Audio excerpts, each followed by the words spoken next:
Bom dia, queridos irmãos. Estamos iniciando mais uma Escola Bíblica Virtual. Estamos estudando a carta de Paulo aos Efésios. Hoje nós vamos fazer a introdução de uma nova lição, a nova roupa, baseado em Efésios capítulo 4, verso 17 ao verso 24.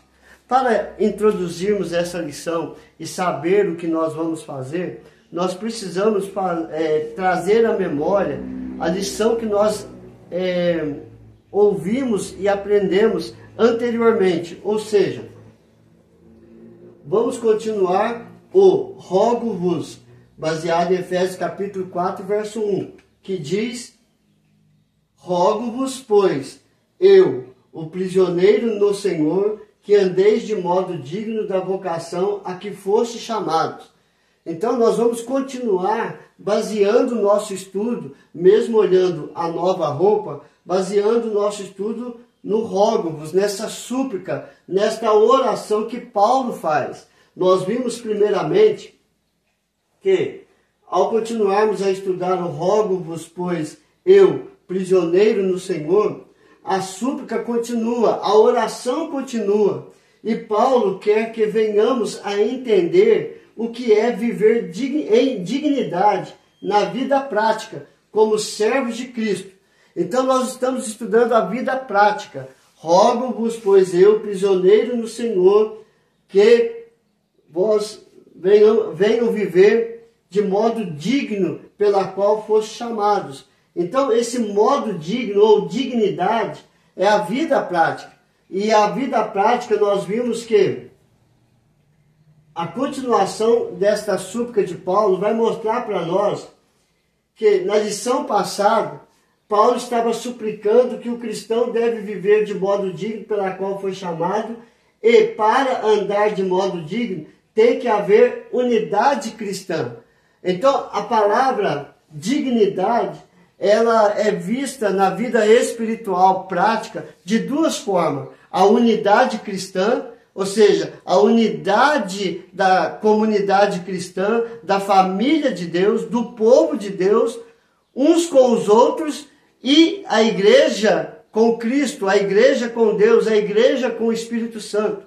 O povo de Deus com a Trindade. Esta é a unidade. Então eu tenho que viver uma vida digna ou em dignidade, em unidade com a Trindade e a unidade cristã, uns com os outros. Efésios capítulo 4, verso 3 e 4 mostra isso para nós. Esforçando-vos diligentemente por preservar a unidade do Espírito no vínculo da paz. Há somente um corpo e um Espírito, como também foste chamados numa só esperança da vossa vocação. Efésios capítulo 4, verso 3 e 4. Então você vê, quando nós vivemos de modo digno ou vivemos em dignidade, nós temos que nos esforçar diligentemente para preservar a unidade do Espírito, em um só corpo, em um só Espírito, na qual nós fomos chamados para viver a glória e na glória de Deus. O que veremos então nesta continuação da oração de Paulo? O que nós vamos ver nesta continuação da súplica de Paulo? Nós vamos ver o seguinte, queridos. No estudo anterior, vimos que a dignidade pode ser entendida através da unidade cristã, e agora veremos outra parte prática, que é a santidade, pois esta é a vontade de Deus. Então ele trabalha a unidade cristã, como viver em dignidade, como viver de modo digno, e agora esse modo digno, essa dignidade, nós vamos ver o caminho da santidade, o processo da santidade. E o processo da santidade é a santificação, para chegarmos no objetivo, para chegarmos no propósito, que é a santidade. Porque a santidade só será alcançada quando Cristo voltar para buscar a sua família, para buscar o seu povo, para buscar a sua igreja, para buscar todos aqueles que creram no seu sacrifício na cruz. Então, nós estamos num processo de santificação. cada dia trabalhando a nossa vida espiritual, aprimorando, aperfeiçoando na palavra de Deus e na fé em Cristo Jesus. Então a vontade de Deus está aqui em 1 Pedro 1,15.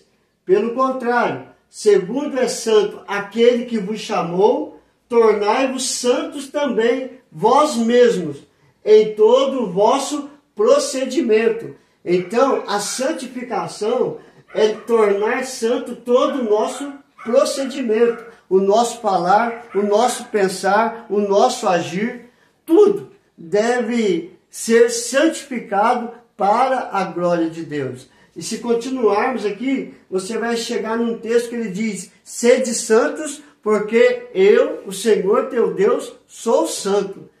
Isso é uma ordem dada no Velho Testamento e ratificada na carta de Pedro, onde ele fala: sede santos, porque eu, Senhor teu Deus, sou santo. Então esta é a vontade de Deus para a igreja. Esta é a vontade de Deus para o seu povo. Esta é a vontade de Deus para cada um de nós, para cada cristão. A santificação da nossa vida, para vivermos na glória de Deus. Novamente voltaremos a ver o antes e o depois. Ou seja, o agora e o outrora. Outrora éramos filhos da ira, filhos da desobediência. Agora somos filhos de Deus, a saber, a todos aqueles que creram em Cristo Jesus como Filho de Deus. Então, nós vamos voltar de novo a ver a nossa vida totalmente pecaminosa antes de Cristo e uma nova vida, ou seja, a nova roupa que Cristo vai nos dar. E que roupa é esta? A santidade. Então nós estamos nesse processo de santificação.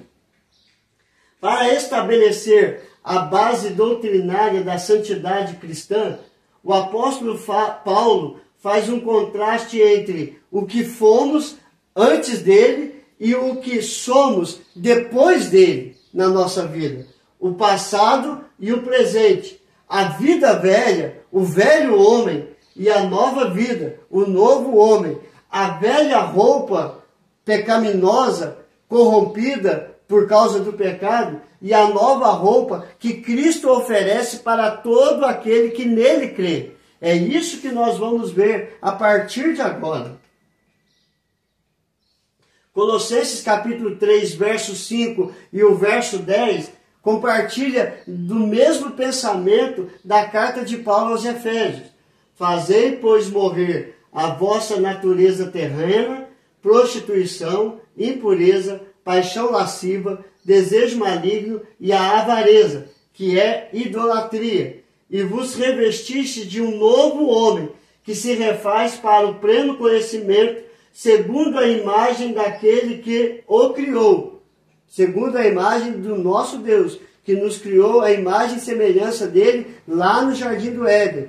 E nós vimos que, segundo a imagem daquele que o criou, a plenitude de Deus, a plenitude de Cristo, ser parecido com Cristo, ele é o nosso modelo. Foi o que nós estudamos ontem. Então, Colossenses, a carta de Paulo aos Colossenses colabora com a carta aos Efésios, mostrando que nós temos que fazer que a nossa natureza terrena, pecaminosa, esteja morta, crucificando ela na cruz com Cristo e ressurgindo na ressurreição com Cristo em uma nova roupagem, em uma nova vida, para a glória de Deus.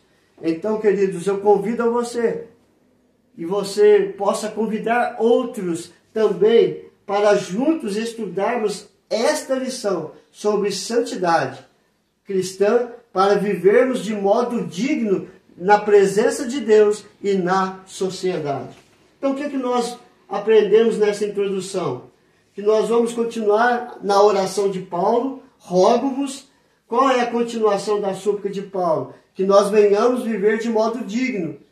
O modo digno, nós já vimos a unidade cristã. Agora, o modo digno, nós veremos então que essa continuação da oração de Paulo, mostra para nós que nós temos que viver em santificação. E assim, viver em busca da santidade. Então, novamente, nós vamos ver o antes e o depois de Cristo na nossa história. Que Deus nos abençoe, queridos, hoje e sempre. Nós vamos orar? Senhor, graças te damos pelo teu grande amor para conosco, ó Pai. Que possamos crer em Cristo Jesus para termos uma nova vida, uma nova roupa, uma roupa lavada e purificada pelo sangue de Cristo Jesus, que nos lava e nos purifica de todo pecado.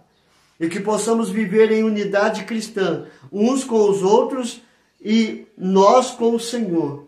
E agora aprendermos a viver em santificação, buscando a santidade cristã, para vivermos plenamente a unidade cristã e viver de modo digno, pela qual nós fomos chamados. Aplica esta palavra em nosso coração, ó Pai. Abençoe cada ouvinte, curando, libertando, restaurando, transformando para a tua honra, para a tua glória e para o teu louvor. É a nossa oração, em nome de Jesus. Amém e amém. Que Deus te abençoe, queridos, e até amanhã, se Deus quiser.